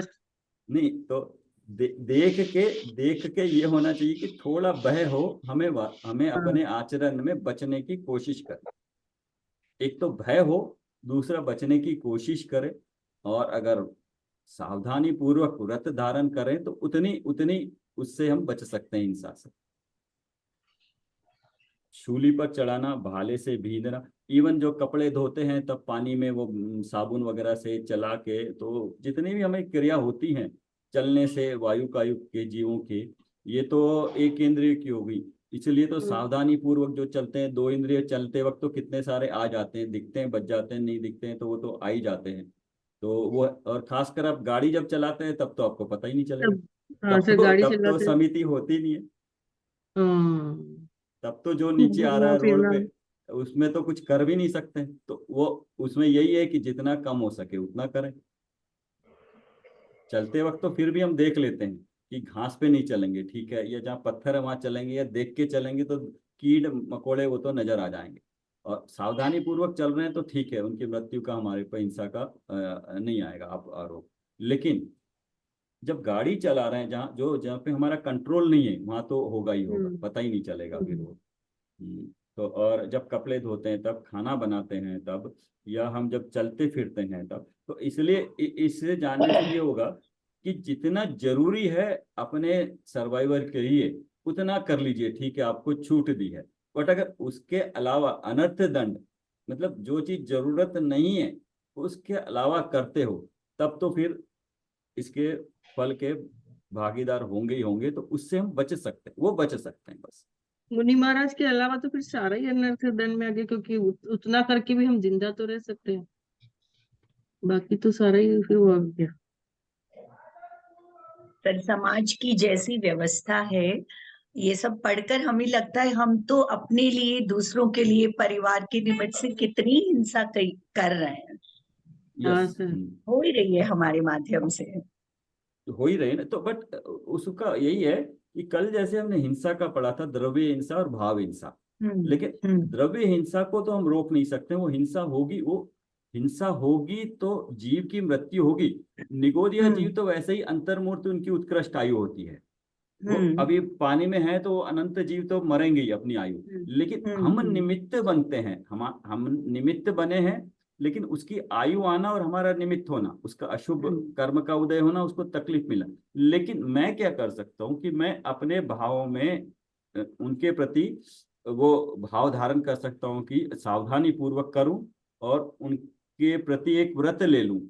एक बीच में आया था कि अपने लिए एक परिमाण कर लें कि मैं, वो माता जी थी, वो बोला आपको कोई चीज, एक जैसे कपड़े चाहिए आपको, आप रख लीजिए। आप बोले कि मैं अपने 100 जोड़ी से या 500 जोड़ी से या 1000 जोड़ी से ज्यादा नहीं रखूंगा। तो वो उससे परिग्रह परिमाण करें, अपने लिए परिग्रह परिमाण करो। हाँ, अपने हिसाब से अपनी अपनी सीमा जितनी है उससे 10 गुना ले लीजिए। बोले मेरे को सोने का, मैं 10 तोला नहीं, बोलो 10 केजी से ज्यादा नहीं रखूंगा। ऐसा एक परिमाण ले लीजिए। मैं 10 गाड़ी से ज्यादा नहीं रखूंगा। मैं 10 घर से, एक दो घर जरूरत होती है बट हम ज्यादा भी खरीद लेते हैं, 3-4। बोले कि 10 ले लो आप, 10 घर से ज्यादा मैं नहीं रखूंगा। तो क्या हो गया, वो जो परिमाण के कारण हमारे भावों में जो 10 से ज्यादा, अगर हम कुछ भी नहीं लेते हैं तो जहां पर भी मेरे निमित्त से हो रहा है उसकी सारों की मुझे भाव हिंसा हो रही है। लेकिन अभी क्या हो गया, पूरे संसार में सिर्फ 10 के अलावा पूरा जहां पर भी हो रहा है उस सबसे मुझे निवृत्ति हो गई। वो अविरमण रूप जो हाँ, त्याग जो कल बताया था, अविरन रूप, उसका तरीका एक ही है हिंसा का कि अपने को परिमाण कर लो। हाँ परिमाण सर, कर लो। राग तो, हाँ मतलब अब करुणा दया भी आती है, मगर राग तो है। घर में भी जितना काम करते हैं रागवशी करते हैं। हाँ, यस। तो सामान्य रूप से राग द्वेष तो होता रहेगा, इसलिए उसको दो तरीके हैं ना, तो हाँ, आज आज शाम को हम वो तत्व चर्चा करेंगे। विनीता जी, आप भी अगर ज्वाइन कर सको, वीडियो आपको आनंद आएगा। पिछली बार हमने किया था, शायद आप नहीं थे उस वक्त। तो जो जो तत्व है ना, 7 तत्व, सम्यक दर्शन और 7 तत्वों का स्वरूप के बारे में जो गैप है ना, सब जगह मिलेगा आपको कि सम्यक दर्शन प्राप्त करना चाहिए, और सम्यक दर्शन 7 तत्वों की श्रद्धा से होता है। 7 तत्व ये हैं, यहाँ होके खत्म हो जाता है। बट अभी वहीं पे हम थोड़ा सा चर्चा करेंगे 7 तत्व है कैसे, किस तरह से मुझे इफेक्ट करते हैं। तो वो चर्चा में सबको भी आनंद आया था और काफी दिन हम करे थे। तो अभी 7 तत्व का ही हमारा उसमें चल रहा है स्वाध्याय पुरुषार्थ सिद्धि में। आज उसको हम प्रैक्टिकली थोड़ा सा हर एक से क्या समझते हैं हम। स्वाध्याय करना अलग चीज है, अपने जीवन समझना अलग चीज है। आप जीव तत्व हो तो क्यों हो आप जीव तत्व, क्या अपने आप को फील करते हो जीव तत्व हो, क्यों हो? द्रव्य में क्या फर्क, जीव तत्व में क्या फर्क, आप और कुसुम लता जी का जीव तत्व में क्या फर्क है? और आप जीव तत्व हो तो क्यों हो, अभी अभी हो या ना हो, अभी है त्रिकाल हो तो अभी है, तो आप क्यों फील नहीं कर पा रहे हो? तो उस पर थोड़ी सी चर्चा हम करेंगे। तो आप आज 1 या 2 दिन पूरा उसी पे करेंगे, क्योंकि पढ़ना एक अलग चीज है, उसको एक स्टेप आगे बढ़े। पुरुषार्थ तो हर एक का अपना अपना ही होगा, लेकिन थोड़ा सा आगे हम बढ़ सकते हैं। तो पिछली बार सुमन जी ने भी किया था, अच्छा लगा था सबको, तो फिर एक बार करते हैं। अभी संदर्भ भी है, 1-2 दिन उसको करते हैं। तो आज शाम को या आप जरूर आइएगा अगर हो सके तो, ठीक है? हाँ सर। यस। ये नारकियों का तो हिंसा के बारे में, हिंसा बेसिकली अपने परिणाम है, और परिणाम परिमाण अगर कर लेते हैं, जितना भी हो सके अपने अनुसार ज्यादा रख के भी, तो उससे काफी फायदा हो सकता है अपना। एटलीस्ट जो अननेसरी है वो बच सकते हैं, उस हिंसा से बच सकते हैं। तो ये पढ़ने का ये फायदा तो हमें हो सकता है कि एक घर में रहना हो तो मैं 10 से ज्यादा नहीं रखूंगा। तो जितने भी बाह्य में घर के कारण जो हिंसा, अभी क्या है, मेरा कोई परिमाण नहीं है, तो जहां पर भी जो हो रहा है इनडायरेक्टली उस पर मेरी हिंसा है। एक हिंसा का मुझे कुछ न कुछ हिस्सा मुझे लग रहा है। एक इस तरह से उन्होंने लिस्ट दी थी, पूरे इस तरह से होगी तो मैं शेयर करूंगा उन चीजों का सर, एक मैं बार। अभी बोलने ही वाली थी कि एक क्लास उसी लिए ले लीजिए। हमारे आसपास जितना परिग्रह है उसका परिमाण अपनी अपनी सामर्थ्य अनुसार हाँ हाँ, हम यस। ले ले, हाँ, सुनते हैं पर किया नहीं अभी तक। और परिमाण एक घर चाहिए तो 10 रखिए, कोई बात नहीं, लेकिन एटलीस्ट 10 पे सीमित हो गया आप। बिल्कुल बिल्कुल। हाँ। जिंदगी, हाँ, आपको 100 किलोमीटर जाना कि मैं 10,000 किलोमीटर से आगे नहीं जाऊंगा, तो उसके बाहर की हिंसा से आप इनडायरेक्ट जितने भी हो उससे आप पारी हो गए। पहले अनंत गुनी होती थी, अब उसके 1 भाग होगी बस। सर ये तो चालाकी हो जाएगी। हाँ, सर ये तो चालाकी हो जाएगी, इसका मतलब क्या है? चालाकी नहीं है। जितना जितना व्रत धारण किया, देखो हम जिस भूमिका में है, राग है, लोभ है, तो जितना जितना हम व्रत कर लेते हैं उतनी सीमा में हम बंध जाते हैं। चालाकी नहीं है। मैक्सिमम करके लो, आप कम करके ले लो। अगर अपने पर इतना संकल्प पूर्वक ले सकते हो कि फिर कैसी भी सिचुएशन आए, मैंने किया है, मैं 100 साड़ियों से ज्यादा नहीं रखूंगी, तो 101 मुझे लेनी नहीं है। नहीं, उल्टा करनी देखिएगा नहीं इसको। एक ध्यान है विनीता जय आपका पॉइंट पे। आप मान लो 100 साड़ी, इन्होंने एग्जाम्पल दिया, आप मान लो 100 साड़ी से आपने परिमाण कर लिया। अब नहीं किया तो क्या हो रहा है? चीटिंग नहीं हो रही। नहीं किया तो आपके मन में राग है कि मैं 101 या 200 या 400 500 भी का राग है आपको। आप चाहे जरूरत हो या न हो, ले व न ले, लेकिन आपका जो अंदर में राग है ना, वो असीमित हो गया। आपने बाहर कुछ भी नहीं किया, अपने राग को लिमिट किया आपने। इस विधि से अपने राग को लिमिट किया। तो अपने राग को लिमिट किया तो राग द्वेष ही कम हुआ ना अपना। बिल्कुल बिल्कुल। हम जब दान देते हैं तो दान हम सामने वाले की जरूरत के हिसाब से नहीं देते हैं। अगर मंदिर जाते हैं, 100 रुपए भी अगर मैंने डाला है, तो मेरे को मंदिर क्या होता है उसका नहीं है, सही तरीके से देना चाहिए, लेकिन मेरे को 100 रुपए का राग कम हुआ, बस उतना सर ही लेकिन फायदा है है। ना, सर एक भाव भी रहना चाहिए कि नहीं, मेरे चलो ठीक है नियम ले लिया, लेकिन मेरे भाव ही नहीं होते कि मैं ज्यादा लूं। अब क्या होते हैं, लोग इस तरह के नियम लेते हैं एग्जैक्टली जैसे। सर आपको आपने जो बोला कि भाव नहीं होते, तो आपको इतनी गृद्धता है कि आप 100 का भी परिमाण नहीं करना चाहते, तो आप पूरे। लेकिन इसमें ज्यादा दिमाग लग जाता है फिर, है ना। ये जैसे श्वेतांबरों में बहुत चलती है चीज, तो वो पूरे जब बैठते ना चार लोग तो ये डिस्कस चलता है, फिर ये अपने आप में प्राउड की बात होती है कि मैंने तो इसका नियम लिया है, मैंने तो उसका नियम लिया है। उससे उसका कुछ फर्क, उसने जैसे 100 साड़े इज मोर देन इनफ, तो उससे उसका फर्क नहीं पड़ा, उल्टा बोलने में और लोगों को दिखाने नहीं में चर्चा का विषय हो रहा है। इससे तो बेटर है कि वो मन में भाव नहीं है तो वैसे भी नहीं लेगा। नहीं, तो ये बात तो एक व्यवहार की है। व्यवहार में दो डिस्कस कर रहे हैं, दो चीजें जो सामान्य रूप से समाज में चल रहा है, कई तरह की चल रहा है। इवन अरे आप बहुत ज्यादा चल रहा है परिमाण का, तो नहीं तो इसी को उसको धर्म समझने लग गए। नहीं तो आप क्यों समझ रहे हैं? आप अपना विवेक समझ के रखिए ना। आपको अपना विवेक हो गया, अभी आप अपना विवेक करके अपने परिणाम सुधारिए। अन्य का हाँ परिणाम की जिम्मेदारी उसकी अपनी है। सर इसमें मैं हाँ भी कुछ ऐड करना हाँ, चाहती हूँ करिए। अनीता जी। देखिए जैसे हमने कभी कभी जब हम ऐसे लोगों के बीच में बैठते हैं तो हमें लगता है कंपटीशन हो रहा है, ईगो सेटिस्फाइड हो रहा है, मान बढ़ रहा है। लेकिन कभी कभी किसी लोगों के लिए ये प्रेरणा भी बन जाती है, जिसने कभी हम्म, सुना नहीं, जिसने कभी किया नहीं। और मैं इसमें एक चीज और सोचती हूँ, जैसे मैंने 100 साड़ी का वो लिया, परिमाण किया, तो मुझे 2 लेनी है तो मैं पहले 2 का राग कम करती हूँ, मुझे वो 2 किसी को देनी है जिसको जरूरत है, यस। उसके बाद मैं 2 खरीदूंगी, वरना मैं नहीं नहीं पर खरीदूंगी। जैसे 100 जो है वो बहुत मोर देन इनफ है, तो वैसे ही मन मैं भर जाता है। एग्जाम्पल दे रही हूँ, आपका या तो आप कैसा।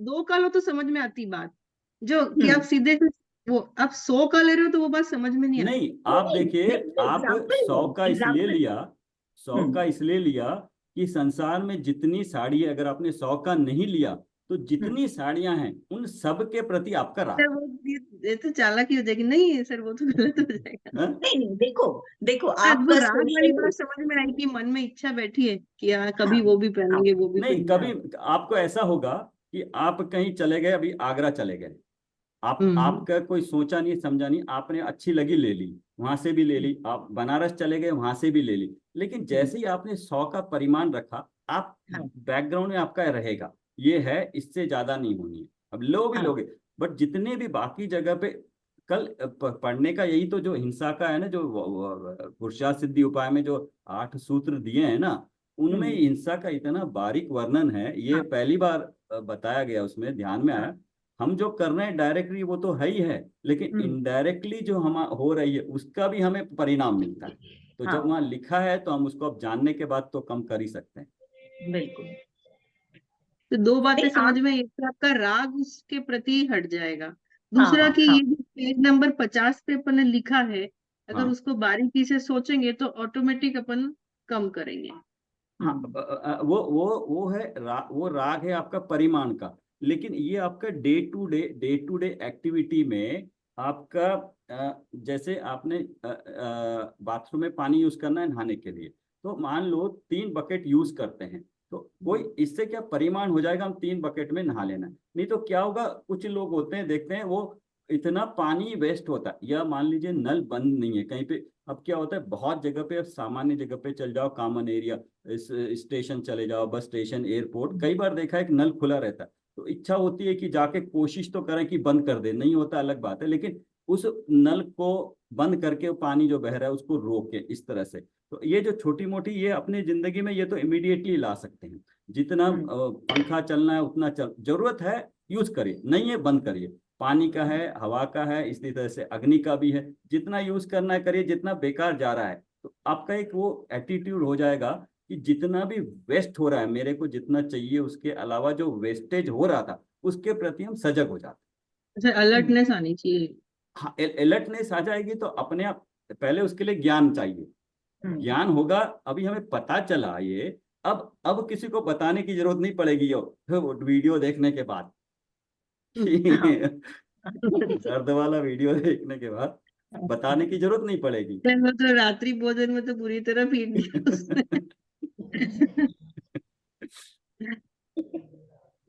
तो एक ज्ञान हो गया, ज्ञान के बाद हमें थोड़ा सा भान भी हुआ कि हाँ होता है, और हम उसके सावधानी पूर्वक थोड़ा सा डर भय, थोड़ा भय अच्छा होता है। भय तो कषाय है, लेकिन स्टार्टिंग में भय अच्छा है कि हमें थोड़ा सा बाहर से बचा के। और जितना इसमें समय बचेगा वो हमें फिर, अभी हम कहते हैं ना कि अभी टाइम निकालना वाकई में इतना मुश्किल हो गया एक दिन में।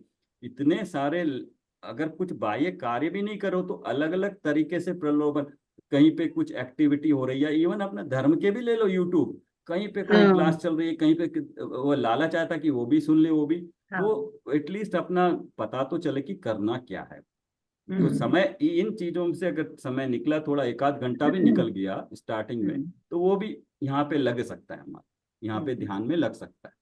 तो अब देखिए ये भूगोल की क्लास थी, एक एक भाव आया ना, हम्म। एक भाव ही तो था स्टार्टिंग में, तो ये ऐसे ये भाव ही जाके एक्चुअली मन से, फिर वचन से, फिर क्रिया में आया ये। तो वो एक भाव ही तो था जो शुरू में अंकुरित हुआ, वो भाव जाके अभी हमारी हुई, क्लास शुरू हुई और कंटिन्यू भी चल रही है ना। तो वो उसी पे भाव आना चाहिए, बस भाव के बाद अपने आप ही चलती रहेगी, थोड़ा थोड़ा थोड़ा करके ज्ञान जैसे जैसे आएगा, अपनी श्रद्धा उसमें पक्की होती जाएगी, चिंतन चलेगा तो चलता रहेगा वो। और फिर साथ में मिलना भी चाहिए ऐसा वातावरण। आज मैंने ऋतु से बात किया था, उनको बहुत ज्यादा अभी चाहते तो हैं, लेकिन ऐसा वातावरण है कि वो बिजी इतनी हो जाती है कि आ नहीं पाती। तो वो चाहने के बाद वातावरण मिलना भी, वो भी एक बहुत बड़ी चीज हो जाती है। मुश्किल, बाहर के पदार्थ इतना खींचते हैं, देख ही रहे हैं यस। कितनी मुश्किल से यहाँ रुचि लगी है। हाँ, तो इसलिए इसको ब्रेक नहीं करना चाहिए, कोशिश करते हैं कि इसमें ब्रेक ना हो बस। ठीक है जी, रुके आज हम। चलिए चलिए। बट अभी पूरी आज चीजें जल्दी, एक्चुअली कनेक्ट हो हाँ रही है, हाँ, जहां पर भी जरा जो चीज जल्दी मिल। क्लास शुरू हो गई। हाँ? आज जल्दी क्लास शुरू हो गई, मैंने तो 10 बजे ही संभाला। अच्छा, मेरे को पता नहीं कल का। हाँ, ये टाइम थोड़ा हम फिक्स कर लेते हैं, जैसे सबको, प्रमोद जी भी आते हैं, क्या 9 मैं बजे 9 रखें बजे या 10 देख बजे? लूंगी, नहीं कल से थोड़ा आगे पीछे होगा तो मैं 9 बजे देख नहीं लूंगी, नहीं, वो वो हम सुबह तक। जनरली फिक्स ही कर देते हैं, मेरे को ध्यान नहीं रहा, मैंने सोचा आज कर लेते हैं। हम्म। तो 9 बजे रखें, 9 साढ़े 9 या 10 बजे, ठीक है, जल्दी कर ले तो क्या हो, फिर फ्री हो जाते हैं उस हिसाब से। सर 15-20 मिनट एक्स्ट्रा भी चर्चा कर सकते हैं। हाँ, ये हाँ। शुरू करें तो नहीं, मेरी आप लोग, एक्चुअली। आप और विनीता जी अपने हिसाब से टाइम कर लीजिए, सुबह मेरा तो थोड़ा मुश्किल होता है, पर मैं ऑन जरूर कर लूंगी, टाइम मुझे नहीं पता सर, होगा। 3 दिन तो मैं कोई भी टाइम जो लोग जो आप बोलोगे वो हो जाएगा। 3 दिन थोड़ा, नहीं, 3 दिन प्रॉब्लम। 5:30 से 6:30 अभी तो पता नहीं, कुसुमलता जी ही आती हैं और कोई आया नहीं है, बट ध्यान चलता है। ध्यान 7:30, फिर 7 से 8, 7:15 तक दूसरी क्लास भी होती है। तो उसके बाद एटलीस्ट 9, 9:15 फिर तैयार होके होने तक थोड़ा टाइम मिले, तो 9, 9:15 करे तो 10 बजे तक करके फिर मैं फ्री हो सकते हैं। तो 9:15 ठीक है फिर, हाँ सर, 9:15 से। हाँ 9 भी चलेगा, 9:15 भी चलेगा। ठीक है, ये 9। सुमन जी थोड़ा सा एडजस्ट सुमन आप जी कर लिए, आपको। आपके हिसाब से नहीं, कर लीजिए मेरा टाइम। उस समय ना मैं ऑन कर लूंगी, मुझे टाइम अच्छा। पता होगा तो मैं ऑन कर लूंगी, और मैं बड़ा ओके। ध्यान से सुनती हूँ, उपयोग मेरा यही रहता है, हाँ हाथ से काम होता रहता है, हाँ किचन से हाँ फ्री नहीं होती हूँ। हाँ। पौने तो 10 के पहले। ये भी एक फायदा है कि आप वरना क्या कर रहे होते, कुछ नहीं कर रहे होते, तो हाँ जो विचार है ना, जो सामने हाँ चीज आती है अशुभ में चलता ही रहता है वो हाँ। विचार। बट अभी क्या होगा, एक डायरेक्शन मिल जाती है, चाहे आप पूरा पूरा कंसंट्रेट नहीं भी कर पा रहे हो, आधा उधर आधा इधर भी हो रहा हो, लेकिन जितना भी हो रहा है वो बच रहा है वो नहीं 100%। सर, मेरा थोड़ा रूटीन हो गया, मैं किचन में कोई ना कोई प्रवचन लगा के रख देती हूँ और फिर काम करती हूँ, हाँ कि यस, मेरा उपयोग इधर ही रहे। करेक्ट करेक्ट, ये इतना फायदा तो हो ही जाता है उसको। हाँ। चलिए, ठीक जिनवानी है। स्तुति कर सर लेते फिर हैं। टाइम कल का फिर बता दीजिए। 9 9 टू बजे। 10 हाँ 9 बजे, सो दैट 10, 10:15 से चर्चा हो जाए। तो क्योंकि पढ़ने के बाद थोड़ी चर्चा हो तो सबके साथ एक ग्रहण हो जाता है, उसका कुछ जो पढ़ा है उसका ग्रहण हो ठीक जाता है। हाँ। ठीक है सर, 3 दिन तो सही रहेगा 9 बजे। है। ठीक है। बाकी तो फिर या तो और जल्दी ले लो या फिर लेट। अच्छा, नहीं तो 3 दिन बाद वाला आप टाइम बता दीजिए, कौन सा रहेगा सूट आपको 3 दिन के, मंडे ट्यूसडे वेडनेसडे। सर 10:30 से चलेगा? 10:30, मेरे को कोई प्रॉब्लम नहीं है। सुमन साढ़े जी। दस और हाँ। हाँ, 10:30 में, थोड़ा 10:30 पौने 11 तक मैं ऑन कर लूंगी वीडियो अपना। ओके। हाँ ठीक है, 10:30 को 10:30 कर या सकते हैं। हाँ। 10 जो भी होगा मैं मैसेज बता दूंगी सर, हम्म। बाकी 3 दिन का। हम्म। या 10 ट्राई करेंगे सर। तो 10 हो थर्सडे तो। फ्राइडे 9 बजे। हाँ, थर्सडे फ्राइडे सैटरडे तो कोई भी टाइम सूट हो जाएगा, हाँ, 9 बजे। हाँ सवेरे होने से कंप्लीट हो जाएगा ये एक्चुअली, अच्छा हाँ रहेगा ठीक सवेरे। है। हाँ ठीक है। 9 या 10 बजे सवेरे करेंगे। 3 दिन हम्म। तो 9 बजे, बाकी दिन 10 बजे ट्राई करते हैं मंडे को। हाँ संडे ठीक नहीं है। करना है, संडे आपको हॉलीडे चाहिए, आप बाहर जाते हैं संडे मंडे हम को। मंदिर जाते हैं सर, हाँ वीक में एक ठीक है, दिन में। ठीक है, संडे ब्रेक कर लेते हैं। ओके। बाकी क्लास में तो हम करते ही हैं कंटिन्यू चलती है वो संडे को। हाँ सर, यहाँ वीक में एक दिन ही हम जाते हैं, दूर है बहुत है, 50 किलोमीटर पड़ता है, तो अच्छा, ओके। वो एक ही दिन जाते हैं। और फिर अष्टानी का भी चालू हो रही है सर ये संडे से, तो ओके, ठीक हम्म। है। जिनवानी स्तुति कर लेते हैं। हे जिनवानी भारती तो है जपो दिन में, जो तेरी शरण आ गए वो पावे सुख चैन। जावानी के ज्ञान पे सूझे लोकालोक, वो वाणी मस्तक नमी सदा दे दो। 9 बार नमोकार मंत्र।